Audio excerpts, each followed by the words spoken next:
Aujourd'hui, on va parler de réduction de travail du sol. On verra quelques interventions, dont un agriculteur du centre-Bretagne, même si son accent est plutôt du sud.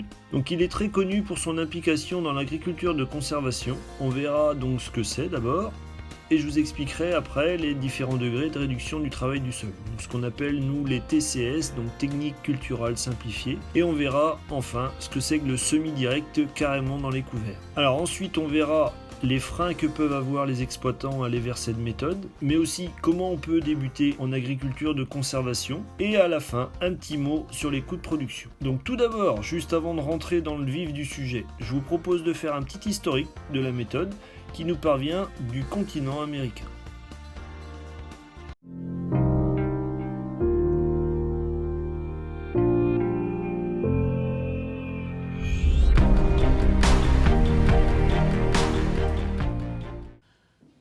L'objectif de la conférence d'aujourd'hui, c'est de dresser un état des lieux.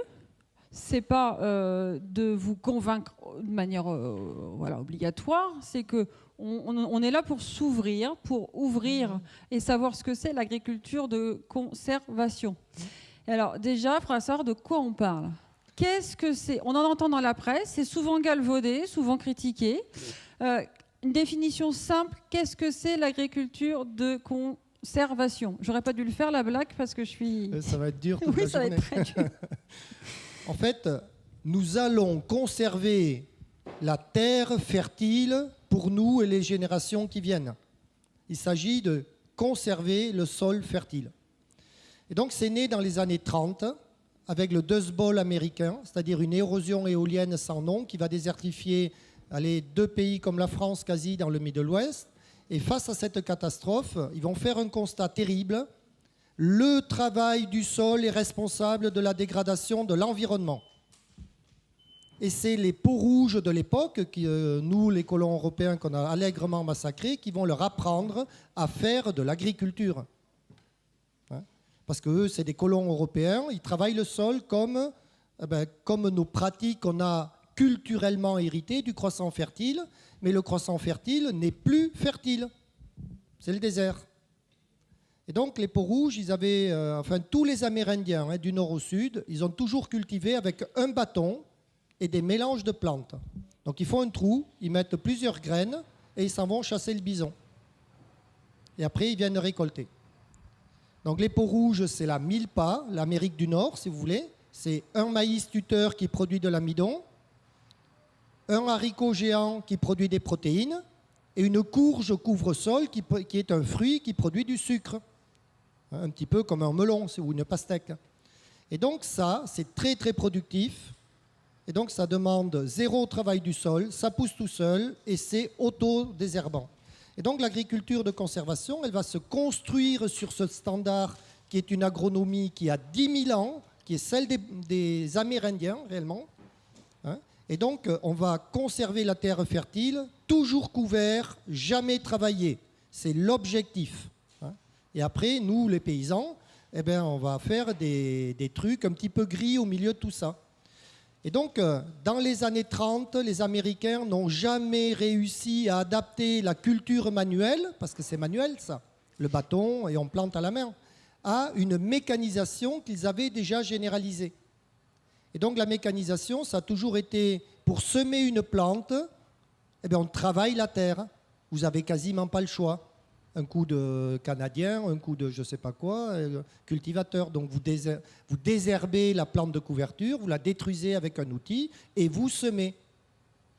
Ça n'a jamais marché réellement. C'est ce qu'on appelle du TCS aujourd'hui, technique culturelle simplifiée. Et déjà à partir des années 30 jusqu'à l'après-guerre, ça ne marchera pas.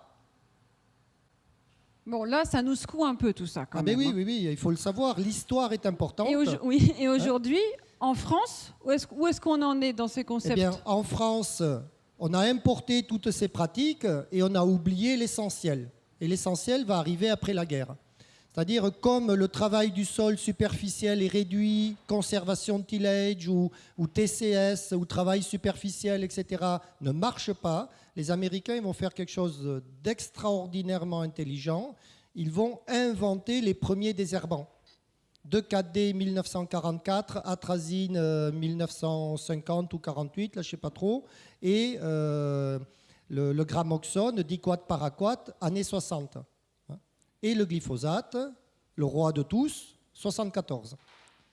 Et grâce à un désherbant, sans jamais travailler le sol, ils ont pu semer directement avec une machine, un outil de semis direct, un semoir, en fait, qui n'est que la copie de leur agriculture manuelle amérindienne. Et ça, miraculeusement, ça va donner des résultats environnementaux extraordinaires. On sait reconstruire les sols, noirs et fertiles. Quand il n'y a plus rien, on sait le refaire. Okay, et donc, c'est une agriculture qui est en train de se remettre en place partout dans le monde. Et c'est la seule qui est capable de protéger l'environnement et de produire beaucoup de plantes.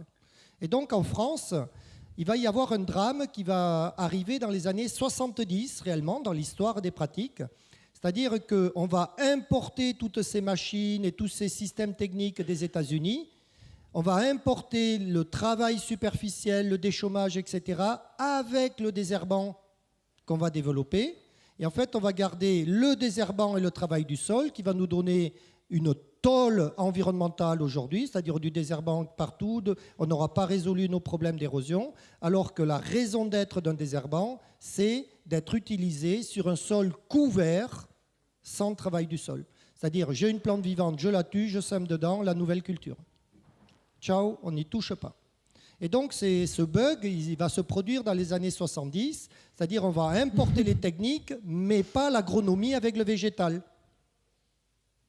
Et aujourd'hui, il nous manque le végétal partout. On faisait des bilans très simples. À Dour-Garonne, c'est le sud-ouest, c'est là où je suis né. Monoculture de maïs, devinez la durée des sols nus et travaillés tout l'hiver. 5 mois par an, le maïs pousse, je caricature à peine, et 7 mois, il n'y a rien qui pousse. Et j'ai passé du temps à gaspiller de l'énergie, le tracteur, le matériel, le gasoil, le temps, l'usure, le déchômage. Donc j'ai passé le temps à gaspiller de l'énergie fossile, ça me coûte très cher, pour gaspiller de l'énergie solaire gratuite qu'aurait pu récupérer une plante. Conclusion, je gaspille 2 fois de l'énergie. Combien de temps ça dure, combien je paye. Là, tout le monde a peur du prix du gasoil qui va flamber, et il va flamber parce que l'État nous a mis une taxe carbone dessus depuis 1 an. C'est pour ça qu'il monte très vite, le gasoil. Eh bien, je vous garantis que vous n'avez plus qu'une seule solution, c'est économiser du gasoil. Et donc, on a appris à faire quoi? Avec 50 litres de gasoil, je sais faire 2 récoltes et 2 semis sans jamais travailler le sol.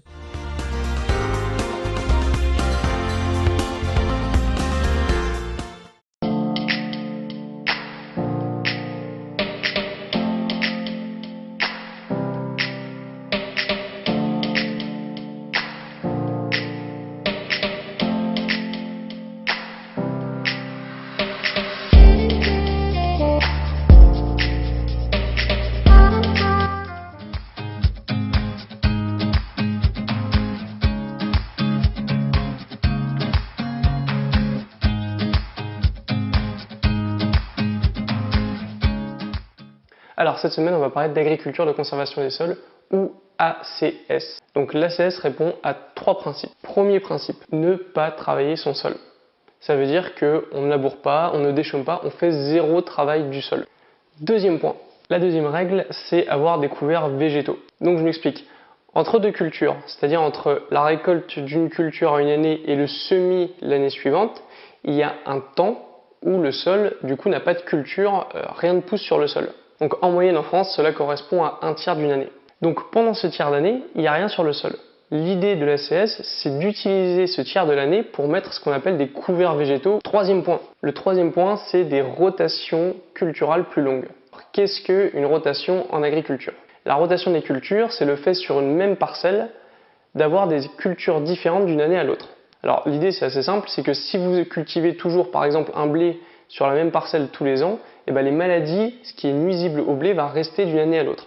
Donc l'objectif d'une bonne rotation en agriculture, c'est d'avoir un laps de temps important avant qu'une même culture revienne sur une même parcelle. Et donc en ACS, comme on ne travaille pas le sol et qu'en plus on veut réduire en fait sa charge de produits phytosanitaires, donc de pesticides, il est dans l'intérêt de tous d'avoir des rotations qui soient les plus longues possibles pour détruire de façon naturelle les nuisibles des différentes cultures.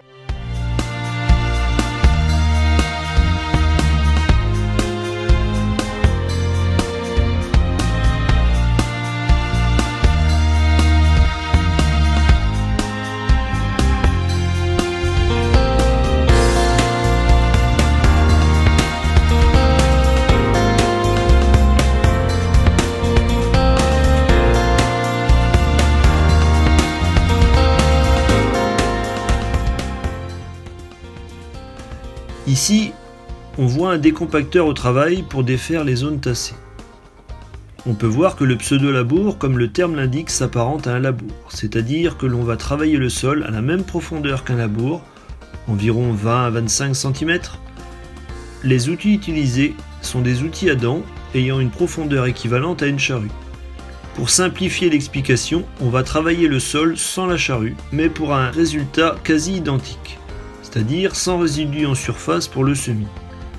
Donc, on se retrouve avec un sol complètement nu. En travail superficiel, on va rester dans les 10 premiers centimètres de profondeur. L'objectif est de garder la matière organique en surface. Pour cela, on utilise plutôt des outils à disque, mais on peut aussi utiliser des outils à dents réglés à faible profondeur. Le semis est effectué en présence de résidus de surface, c'est la technique la plus utilisée.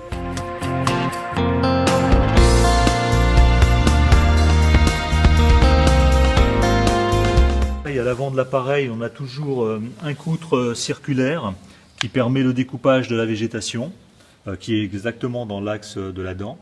Ensuite, on a des chasse-débris qui permettent de dégager légèrement la végétation qui reste en surface et également les grosses mottes qui peuvent être présentes. On peut le faire travailler de façon plus ou moins agressive. Derrière cet ensemble qui peut se régler, on a une dent. Alors la particularité donc, des constructeurs français, c'est de faire une dent relativement fine qui permet de faire un sillon très faible. Donc là, moi j'ai choisi un écartement de 50 cm et je sème toutes mes cultures, y compris le maïs à 50 cm, donc le colza, les betteraves, le tournesol et le maïs à 50 cm. Cette dent est pourvu d'un soc Jalut, qui a été mis au point par M. Jalut et la société Duro. Et derrière, on a différents équipements qui peuvent s'adapter en fonction du type de sol, de ce que l'on recherche. Donc moi, étant dans des sols sableux, calcaires, j'ai besoin d'un rappui et d'un émiettement. Donc c'est pour ça que j'ai choisi des éléments à doigt qui permettent un rappui un petit peu plus en profondeur. Au travail, la technique du strip-till peut être utilisée de deux façons. Ici, on est dans un métail qui a été ensilé. Le semis se réalise en une seule fois. Le sol est travaillé en profondeur uniquement dans la ligne de semis. Le semis se fait à la suite.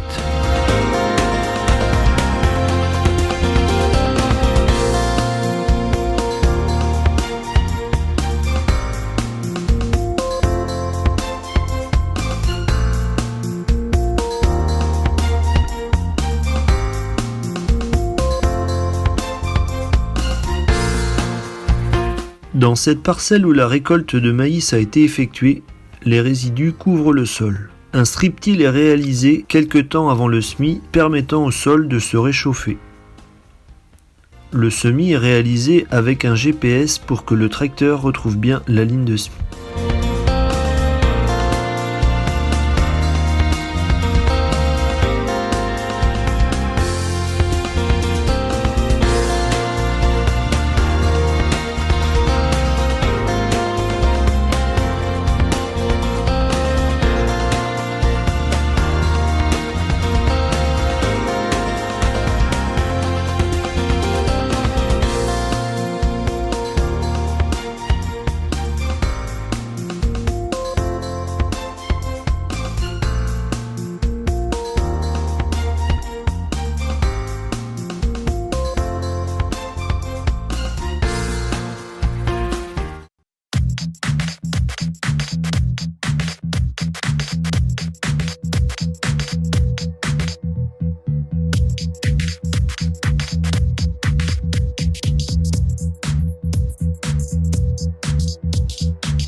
Donc le semoir Sky, le modèle EasyDrill présenté aujourd'hui est en version 3 mètres. Il existe en version de différentes largeurs, en version mécanique ou pneumatique. L'élément de semis permet de semer deux rangées à la fois.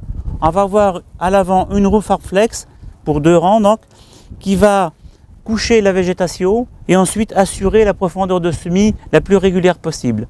Le réglage de la profondeur de semis se fait d'ailleurs par ce dispositif-là. Ensuite, sur chaque bras de semis, on a 2 disques plats de positionner. Donc les disques ont un angle d'attaque permettant ici le passage de la descente de semis. Donc la graine descend par ce tube et est positionnée au fond de la ligne de semis par cette pièce. Donc derrière la ligne de semis, on a cette petite descente qui est reliée à une deuxième distribution, une deuxième caisse positionnée sur le semoir qui permet d'apporter soit une plante compagne ou soit de la fertilisation. Ensuite, pour refermer le sillon, on a 2 roues roulant derrière chaque ligne de semis qui sont montées sur un balancier pour suivre au mieux le sol.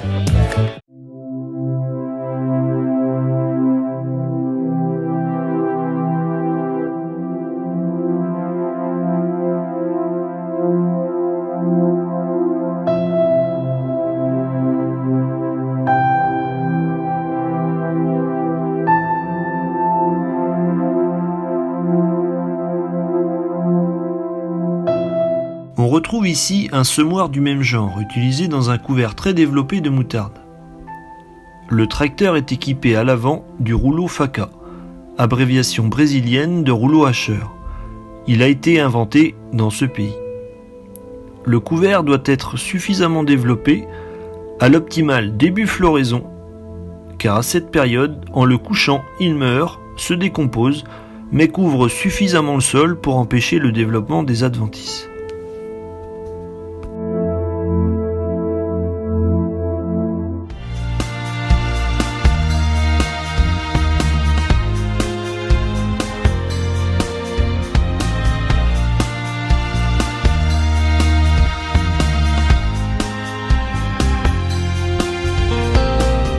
Le fait de ne pas travailler le sol limite les frais. En abandonnant la charrue, cet agriculteur réduit sa dépense en carburant, mais aussi l'usage d'engrais. C'est tout l'intérêt de cette couverture végétale qui enrichit naturellement le sol et le protège de l'érosion et des inondations. Une légumineuse comme le pois, dans ses racines, est capable de fixer de l'azote dans le sol. Donc ça, c'est de l'azote que l'agriculteur n'aura pas à apporter, c'est un engrais qu'il n'aura pas à acheter. Vous avez des plantes qui vont plutôt remonter du potassium, et puis il y a des plantes, on va les utiliser plus pour leur aspect de structurant du sol, c'est-à-dire qu'ils vont avoir un système racinaire qui va restructurer le sol. Le tournesol, par exemple, qu'on voit ici, c'est une plante qui fait une racine très pivotante, qui descend très profondément, et qui est donc capable d'exploser le sol, de le rendre très meuble, friable. Un sol aéré qui permettra aux racines de la culture suivante de s'implanter sans encombre. Pour nous rendre compte des effets du semis direct, nous nous rendons sur 2 parcelles qui partagent le même sol, mais dont l'une est en labour classique. Donc là, on voit que le sol il est très fermé, il est très compact. On voit même de la matière organique qui n'a pas évolué, qui ne s'est pas décomposée. Puis si je prends le sol qui est à côté, dans mon autre main, je vais laisser tomber celui-là, mais si je prends celui qui était en semi-direct, vous voyez que celui-là, je ne fais pas d'effort pour le défaire. Tenez, il y a même vous voyez, même des vers de terre. Là. Un sol comme ça, pour nous, il est en meilleure santé. Il est en meilleure santé que celui-là. Ce sol-là, pour nous, il est malade. Il faut qu'on s'en occupe parce qu'il n'est pas... Un sol malade. Le problème est récurrent sur les terres labourées en profondeur. Car en retournant la terre, on retourne et élimine toute la microfaune indispensable au sol et à la plante.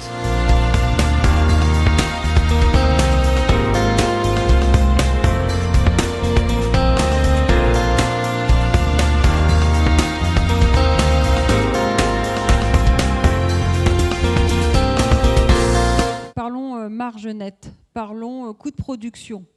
Est-ce que tu peux nous décrire un système conventionnel et un système agriculture de conservation?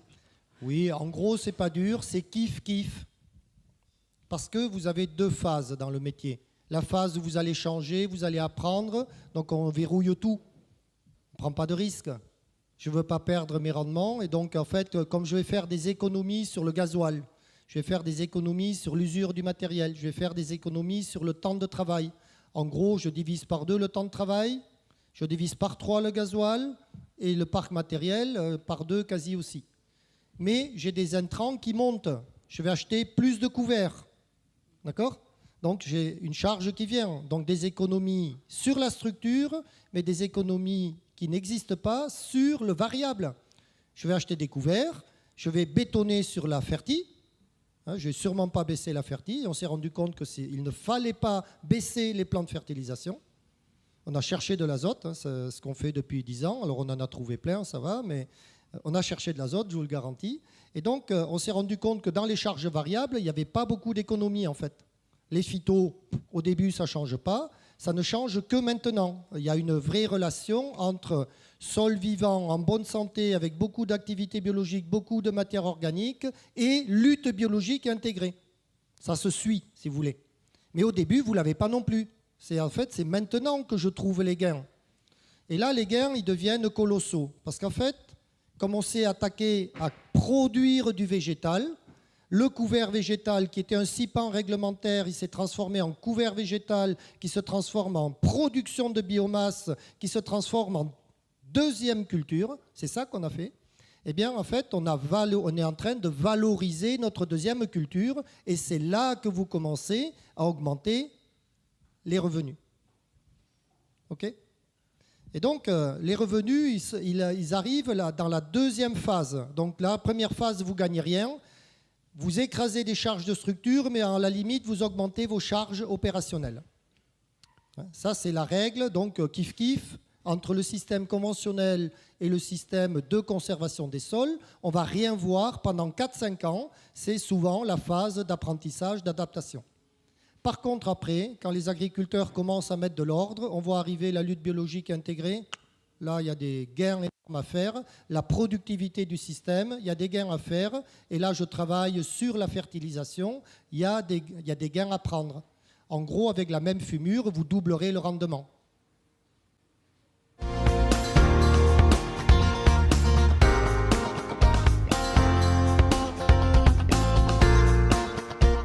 Et maintenant, ce que je veux entendre, c'est...